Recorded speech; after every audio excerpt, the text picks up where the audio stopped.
All right, this is another hallway hangout with the FSC Outreach Program. Before recording, we already dug into some issues, which is awesome.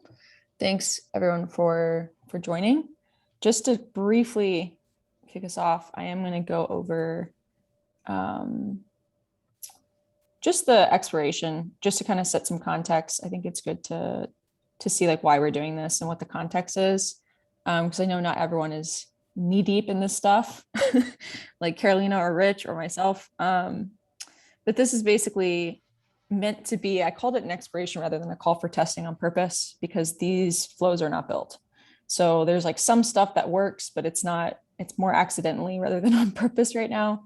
And there's not a lot of UI in place. So thinking about what we need to build, but also from a point of view of being a bit more creative. The entire part of this is more about long-term wishful thinking. So don't be afraid to get a little, out there with your responses, because it would be really good to kind of see what folks would like to see in the long run. And Rich, I know you've written a lot of really good posts about like standardizing various parts of theme JSON in order to make this easier. And that's like a whole other part of the discussion, but I think it'd be great to bring that up in responses to this. But these are just questions to think about. You don't need to answer all of them. It's just to kind of get you thinking in the mindset of it. And this part basically just walks you through what's currently possible, which is not much. And also, I really wanted to get people into the space of actually caring about the content. Like if you actually were thinking about like, I had all this content on my site, this is what I'd want to have switch over.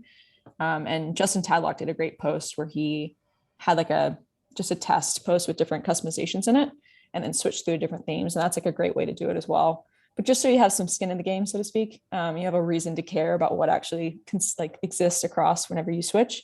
I would recommend going through this, because I know for me, when I was writing this test or this expiration, without it, I found I wasn't really in the right mindset to think about this, because I didn't care about what content was. I was just like clicking through switching, but it changes things whenever you actually care about what stays. So this will be open until the 29th. And as I mentioned before, I might do another call for testing between then. We'll see. Carolina was remarking that the 5.9 is coming up real quick. I think it's like October 10th, maybe October 9th is the planning, October 12th, close.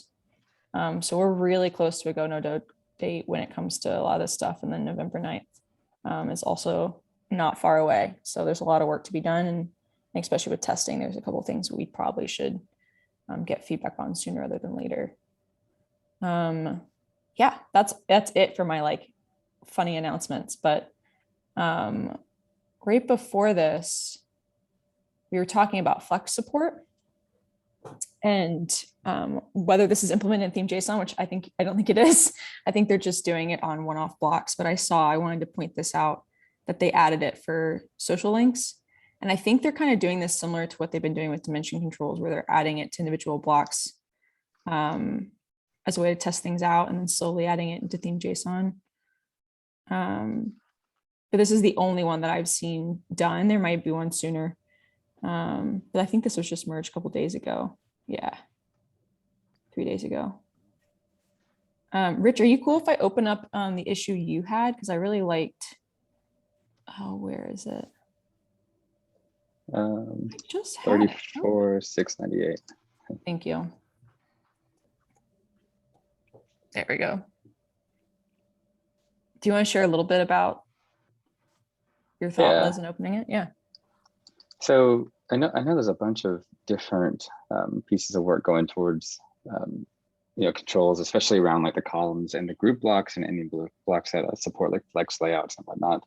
And what I'm seeing is we're essentially having different areas for similar type controls. So like, for example, if you think about a columns block, you have the column count, which if you scroll down a little bit, you'll see what I'm proposing, but you have this column count, which is pertinent to a layout. But right now it exists within the column settings panel within the block itself. And that's just how we've done it, because individual blocks were built originally to have their own settings, but now we're kind of evolving towards a model where blocks can opt into support. That's kind of more of a parent option, like layouts or dimensions with margin and padding. So what I'm kind of proposing is a hybrid where perhaps we have a standard layout panel where it makes sense on blocks like the columns, on social, anything that you can modify, like layout type controls. And then like say this is a columns block here, so it opts into block spacing. So block spacing is available within layout, but it could also, the block itself could also insert its own layout components, such as stack on mobile, such as column counts for this one block here into that panel, so that it's more relative to the block itself, instead of having a whole nother column settings panel that just has those two pieces in there, because they are related to the layout itself. So I'm trying to think of ways to take what we had and kind of morph it into what the future will look like.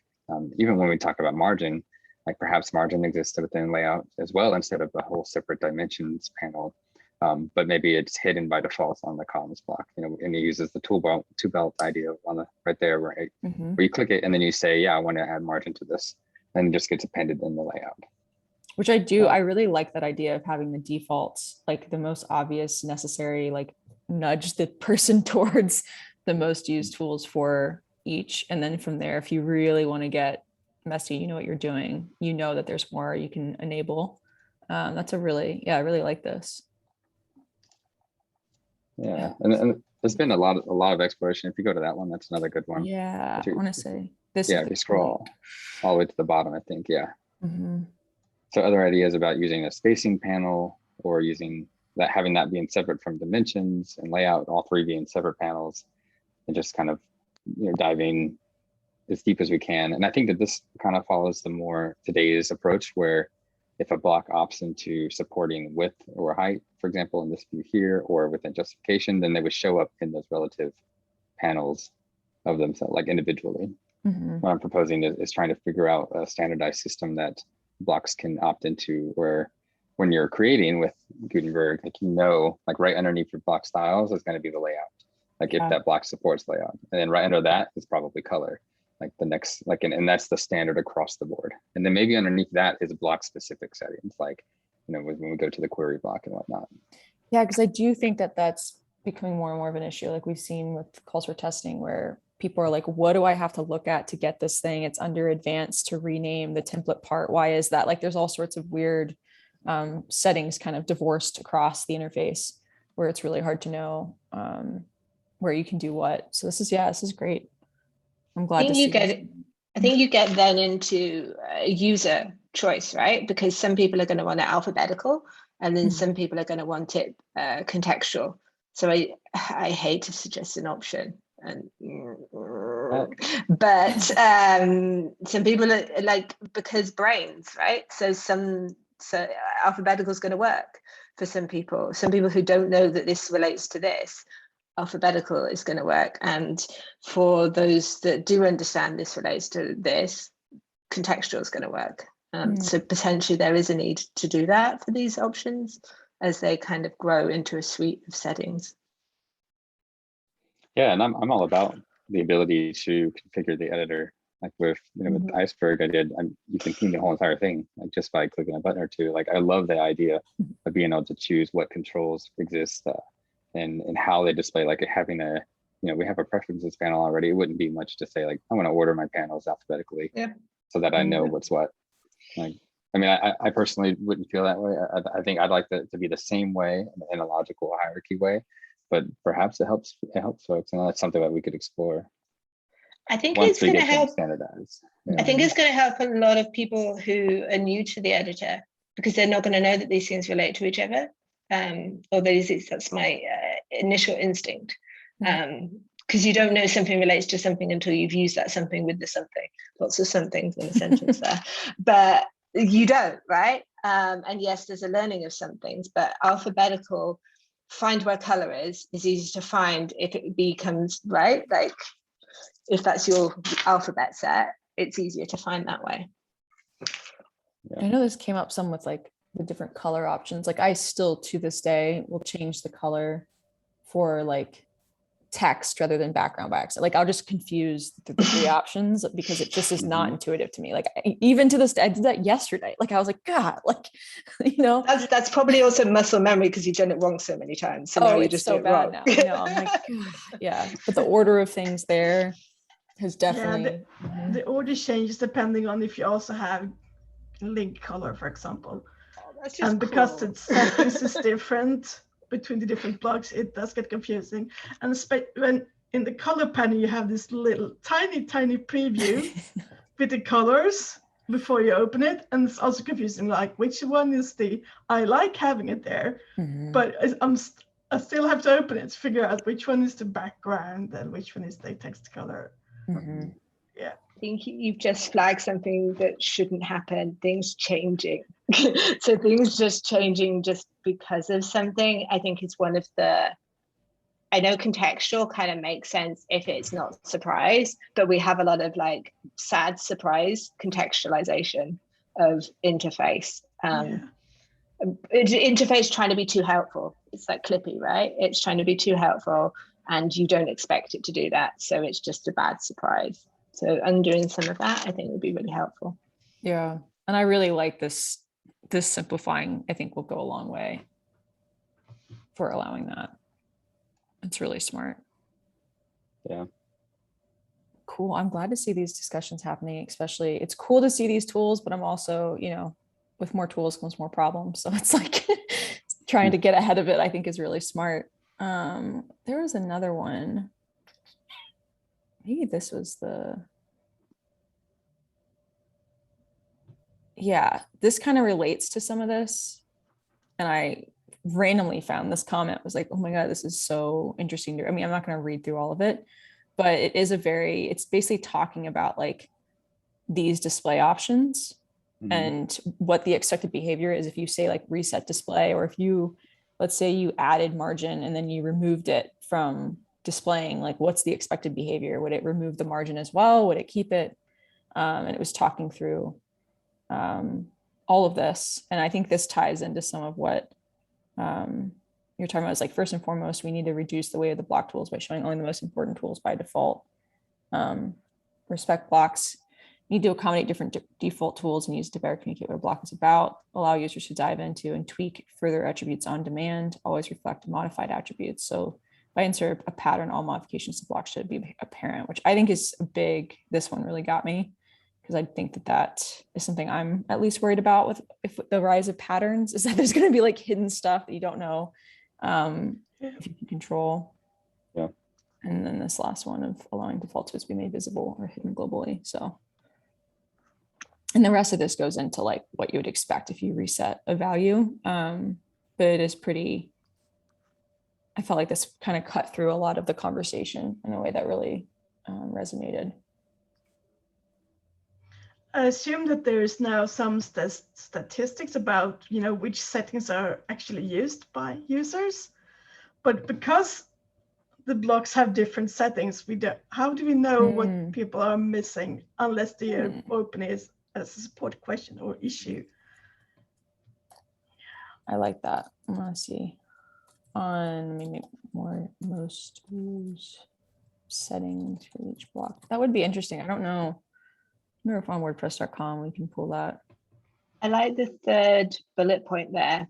Allow them to dive in and adjust further attributes on demand. I think that is almost something should be like a goal of anything that we add or anything, the impact of something. I think there's been a phase of adding things. So thinking about the impact of something that we add and how that it, how can someone adjust it? It's been surfacing everything has been one of the approaches for quite a while. So allowing that adjustment, and that not everybody's experience will be the same because they can have these custom experiences. As Rich was showing, like I'm not sure about the word tool belt, I will just say, but that's just me for that icon. It's but with that iconography and that interface hiding behind that. Yeah, and especially when it comes to like one of the things I've been digging into the higher ed space recently, just to do some presentations, and they care a lot about governance and being able to lock things down in a way that's doesn't feel restrictive, but feels easy to work with.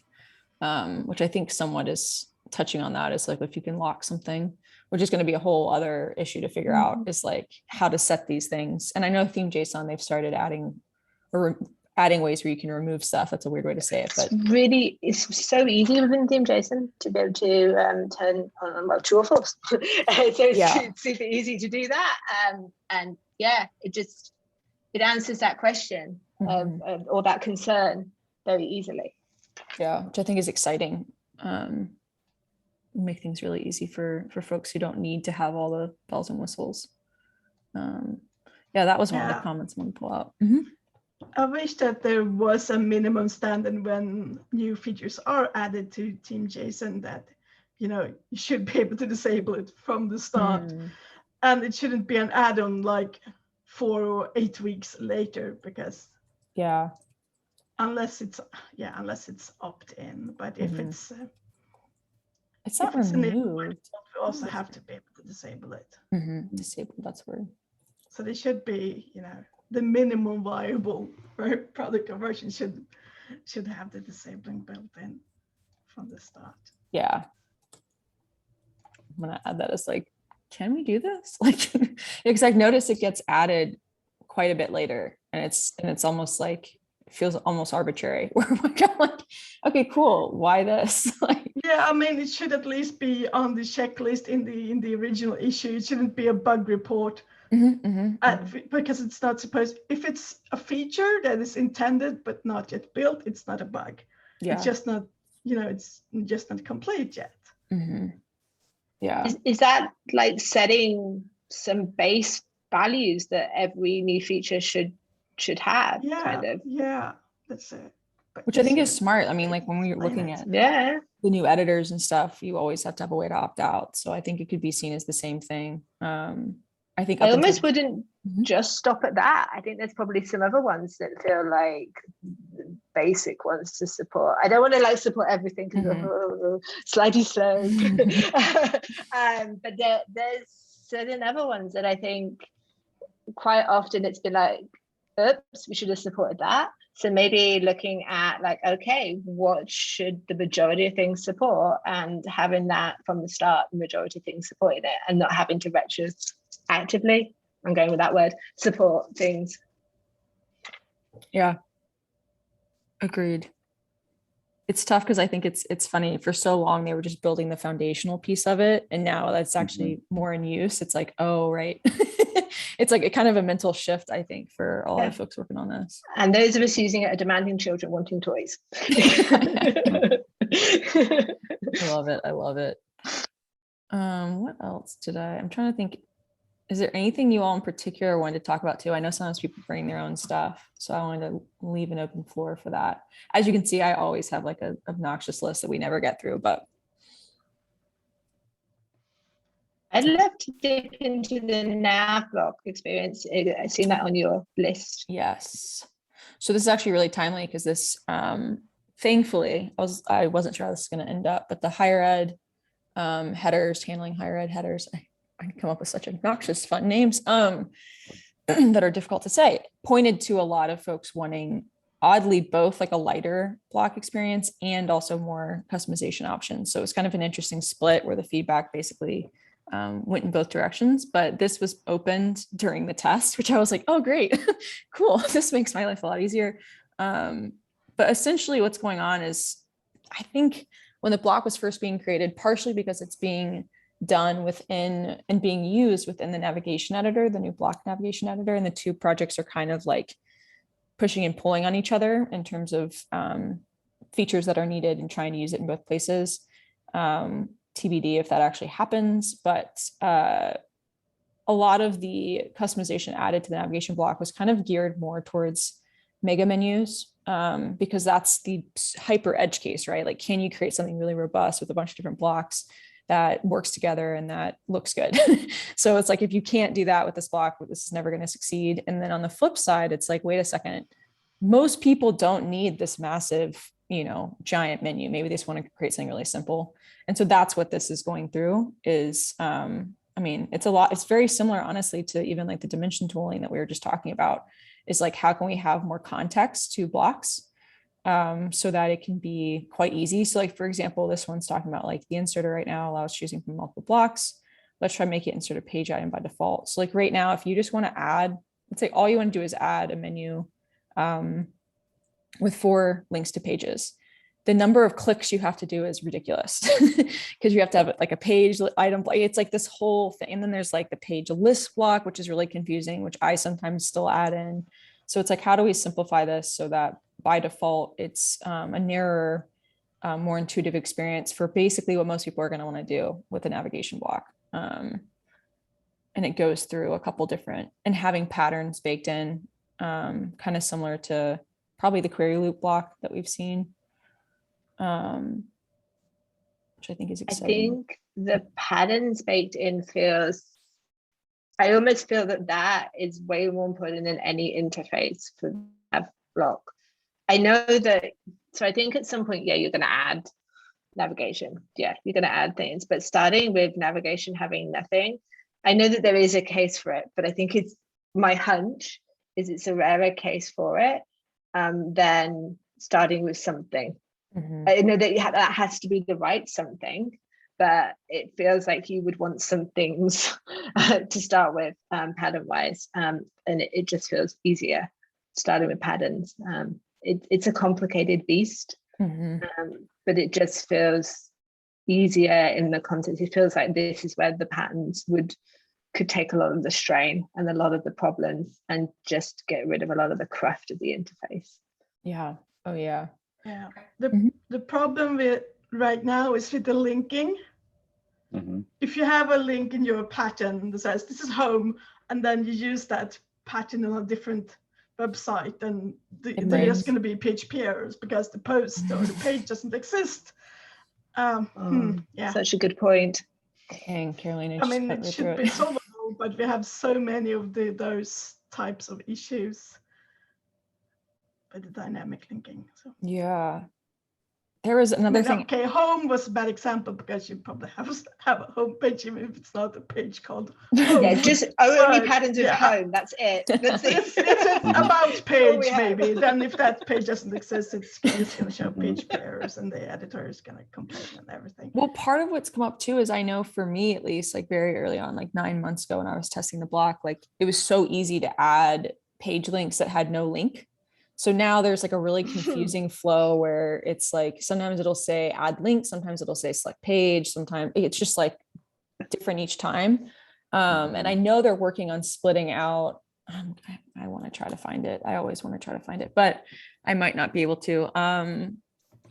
But there's something about splitting out things so that it says like link in text more clearly, because that's part of what's coming up is it's still, the current experience is still so confusing when it comes to just trying to do something really basic. So I'm keen to see this improved and similar to like if you're adding a link in a post, like having it be comparable, because right now it's not at all.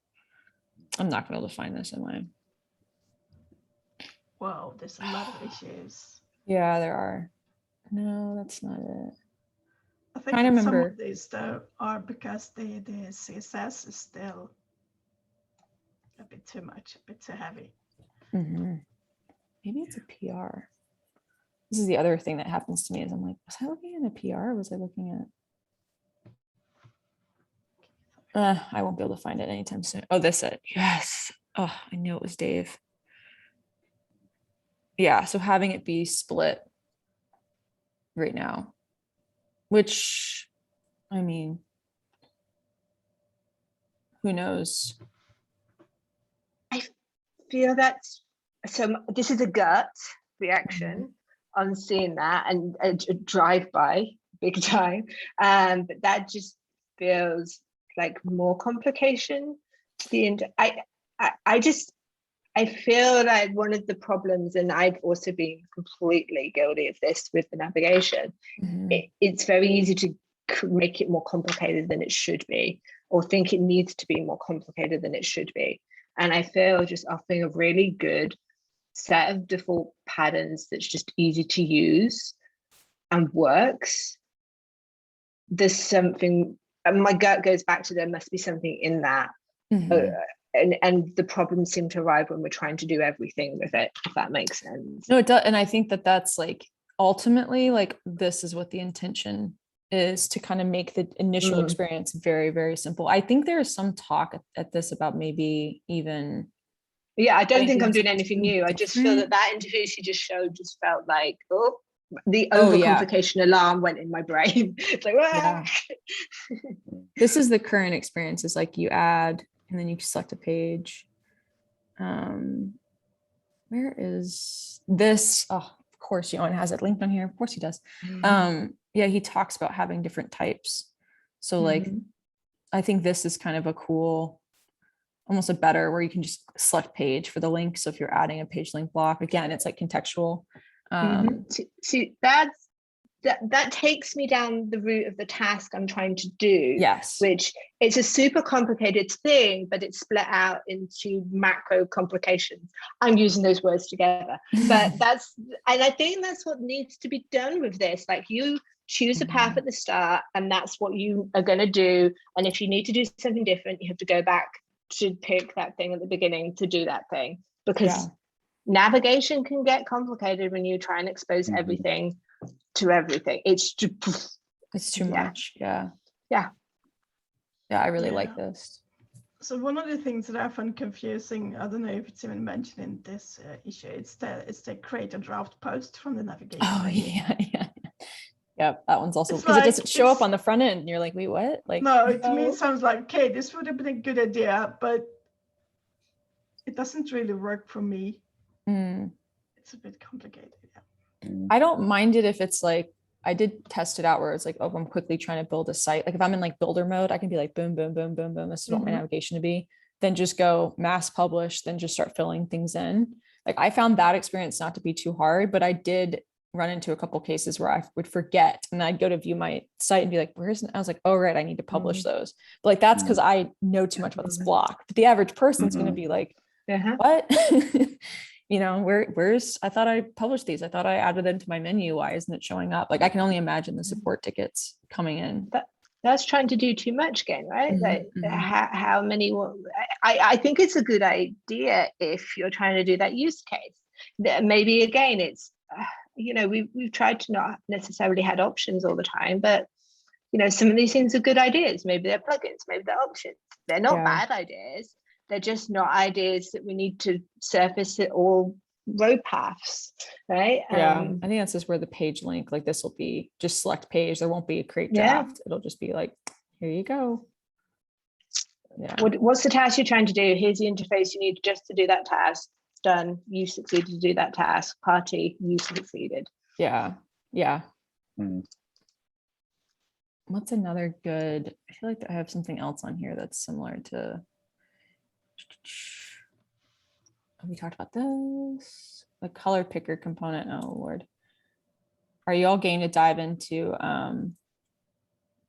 the global styles interface overview issue? Sure. I'm like honest all the time. The second it went up, I was like, yes, finally. I need to post about this actually in the Slack channel, but I wanted to chill. I've been posting a little too much in there. Try to be mindful. But yeah, this is like been waiting for this. And previously it was in this like old issue that kind of, I think, got a bit derailed and stagnated and didn't really, I don't know, wasn't really a good thing to follow up on. It was a lot of just people dropping feedback. And then I know Q was working on this, then he left the project. And so this point, this is like the new and improved. And I'm pretty sure they're starting with, so one, the iconography is going to be updated, which I'm really excited about. I do not love the current one. I don't know how intuitive this is, but. I mean, to me, this looks like the duotone. Oh, yeah. I mean, yeah, it is. Wait, I'm going to add a note about when that. you open It's that is, when you funny. have the colors. Yeah.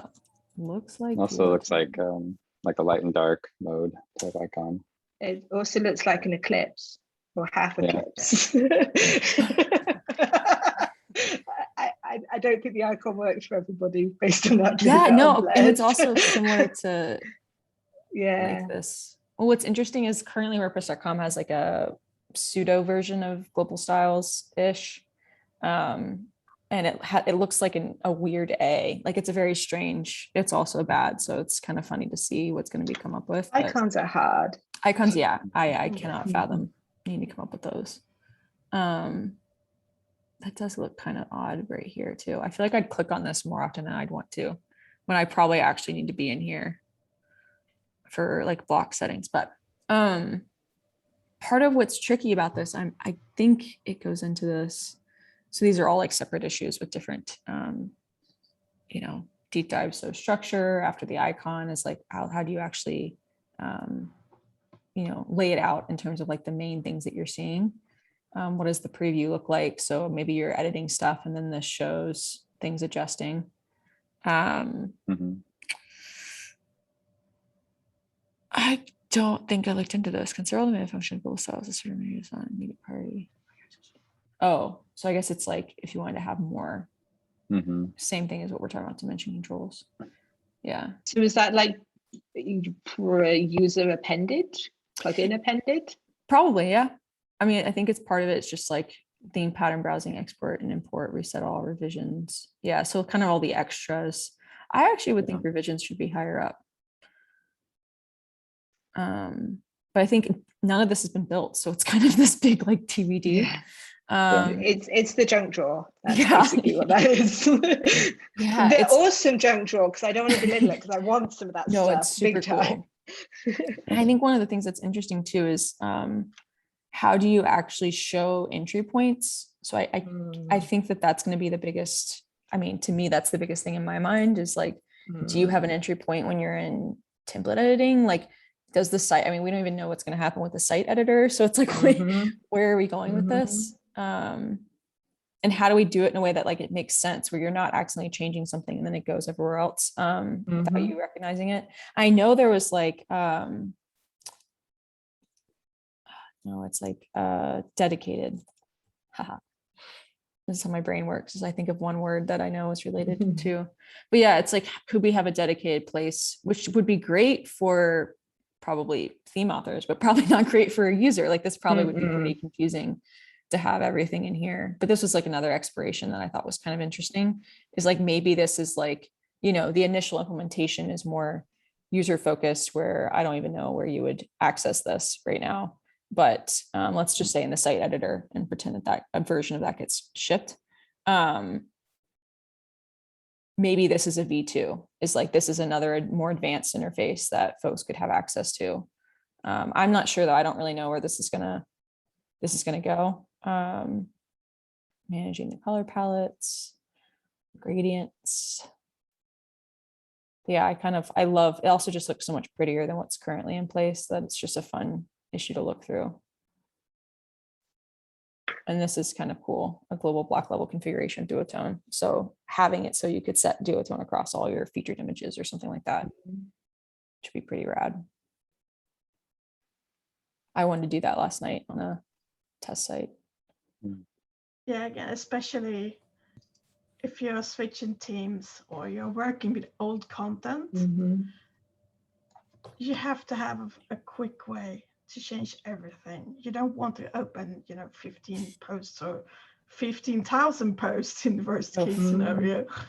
Yeah, no. And I know this is the first thing they're working on, is the color picker, which is also, I think, in my list of things. But yeah, right now it's all very, I mean, like, where does this going to go? Like, it's hard to know how it's actually going to all work together, but it's pretty neat to see at least the initial. Yes. And I do know they're doing like kind of like the very top where it had different options like colors and styling, whatever, like having to be able to deep dive into headings, I think is pretty cool. So my reading was it was more going in similar to iOS. That was my reading of this, rather than what do you mean? In iOS apps where you go into the sections. Oh, yes. That's what it. There's like a layout of things, and you click into it. Yeah, so was it kind of in the same place, and that was my reading. But yes, seeing like a prototype where you can kind of click through, I think that's like the next step. I'm really excited to kind of see that and see the kind of context of where these elements can kind of go on there. I really want to test. I really, really want to test this stuff. But it's tough to know like how, like I'm very curious to know how much the user adoption is for this. Like, does this become the thing that like gets immediately locked down by everyone, you know, like, or does this become something that is actually encouraged for users to dig through? I mean, obviously it's going to depend, but yeah, the adoption of this stuff I find really interesting to think about. Yeah, it's all just so pretty. And I know that this is the first component that they're working on to update. And I think from there, they're going to just start busting through the other ones, hopefully. It's been a long time coming. Yes. Yeah, I mean, the gradient one is sort of half broken. Yes. So I hope that one is fixed soonish. And again, I mean, you don't want to get started when you know that this is coming eventually, even if it's months away. Working on it now would be a bit of a waste of time. So patience. I know. Not the easiest thing, but yeah. I just like seeing the excitement, you know, like I think I've been hearing that a lot in the communities. It's like, yeah, I would love to use this, but it's not ready. We don't have dimension controls. We don't have, you know, like all these things that other tools have. It's lacking right now. So I think it's cool to kind of see this coming up. Let's see. I think that opt-in from users will be faster than, for example, the customizer. Because right now, each team has different set of options in the customizer that the team developer creates. Or they have different plugins that the plugin developer creates. And if we can move more things to core, I mean, and allow them to be locked and enabled, it will be easier. That's a good point, though. I forget that even like the customizer can be a really confusing experience. So. Yeah, and I think that that's the whole purpose between the theme of JSON is it does standardize, at least for the most part, how all of these settings can be relayed within global styles in that theme. Yeah, I also can't wait for y'all not to have to handwrite theme JSON. Just go into like whatever global styles interface and like export it, you know. Because I mean, anytime I've messed with theme JSON, it's like, oh, I forgot a comma, or like it's like something small. I'm like trying to read through and figure out what everything is, and it's like, oh, what a nightmare. But yeah, it's gotten a lot better, but I wish there was a bit more. I think it was Tadlocker who's brought it up, but like being able to add comments into theme JSON or just having different ways to structure it. I definitely am seeing that come up a bit more, especially like one-on-one people ping and ask stuff like that. But eventually, if we can just use this interface and you won't even have to think about that, which is really wild. Yeah, I think I'm sure that some of us will still we like to do it programmatically by hand anyway, but I absolutely wish that I could export a Team JSON file from the site editor. It's not possible right now. Just the HTML can be exported. So.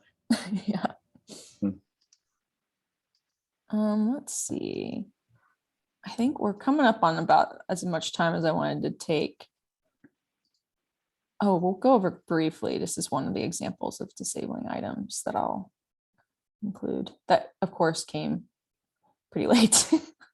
I'll pass that on to Andre. I think he would be pretty receptive to that.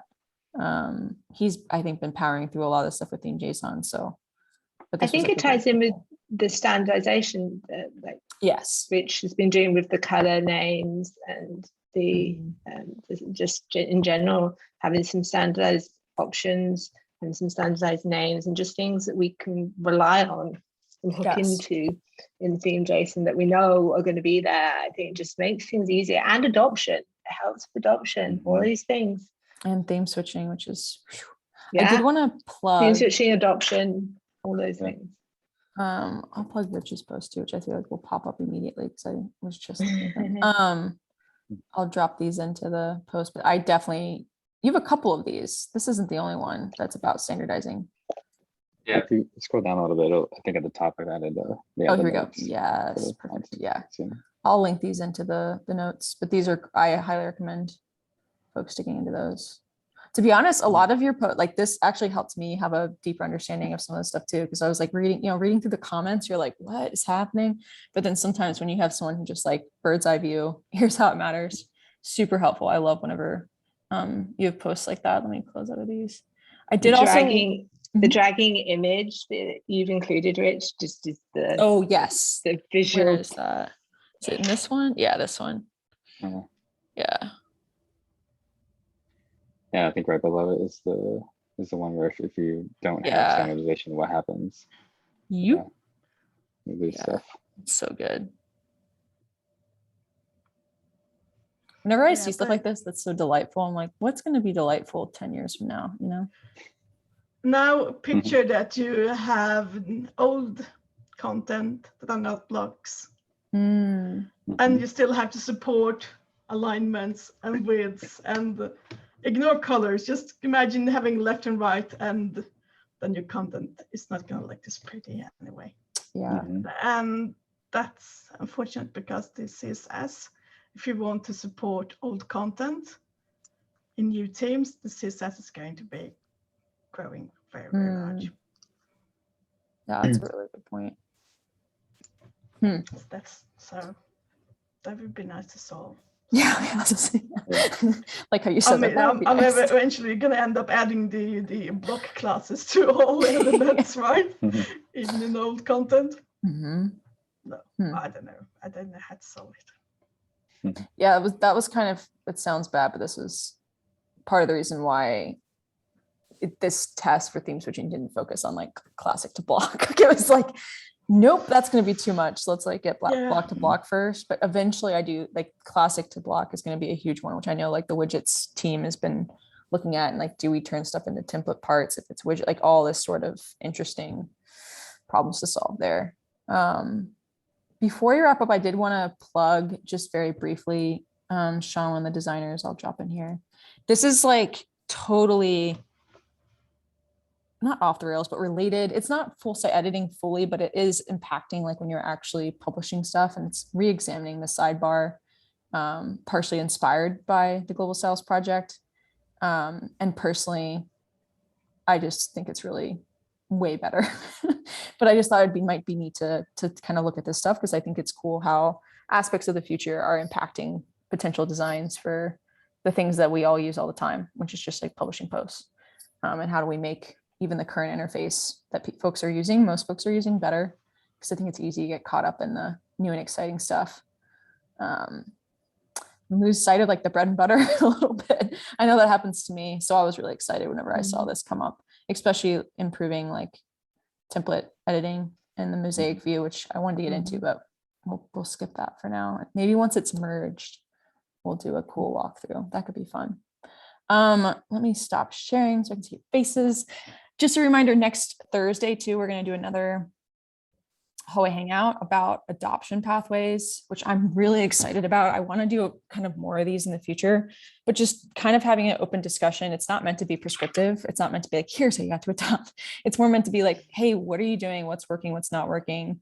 Kind of similar to these hallway hangouts, but a bit more specific around actual like adoption. What's stopping you? What resources are you turning to? Carolina, I'm sure your course is like helping a lot of people. So it's kind of a fun way to just kind of see what people are up to. And hopefully my goal is to get the DevRel team is growing at Automatic. And I think it'd be really awesome to get insights to actually create a lot of the resources that people are looking for. So it won't be just like a complaint session and then nothing will happen. It's actually like, no, what's going on? Let's see what we can create in the community, which I think would be really cool. So I'm going to stop recording.